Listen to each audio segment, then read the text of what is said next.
Hello friends, నేను ఈరోజు పుదీనా చట్నీ చేశాను.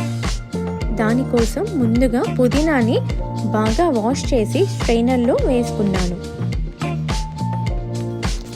ప్యాన్ పెట్టి ఆయిల్ వేసి కొంచెం స్ప్లిట్ మినపప్పు దోరగా వేయించాక నువ్వులు వేశాను. అవి వేగాక పుదీనా ఆకుకి సరిపడా పచ్చిమిర్చి, ఎండుమిర్చి 2 సగం సగం వేశాను. ఇలా వేసుకోవడం వల్ల పచ్చడికి టేస్ట్ వస్తుంది. తర్వాత జీలకర్ర, అల్లం ముక్కలు, చింతపండు వేసి వేయించి అన్నీ వేగాక మిక్సీలోకి తీసుకున్నాను.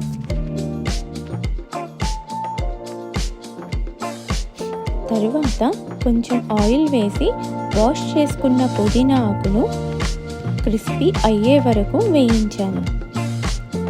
ఇప్పుడు మిక్సీలో 1 స్పూనున్నర ఉప్పు, పసుపు, కొంచెం బెల్లం వేసి మిక్సీ పట్టిన తరువాత పుదీనా ఆకుల్ని వేసి మెత్తగా బ్లెండ్ చేశాను. కొంచెం బెల్లం వేయటం వల్ల అన్ని ఫ్లేవర్స్ బ్యాలెన్స్ అవుతాయి. అంతే, ఎంతో రుచికరమైన పుదీనా చట్నీ రెడీ అయ్యింది.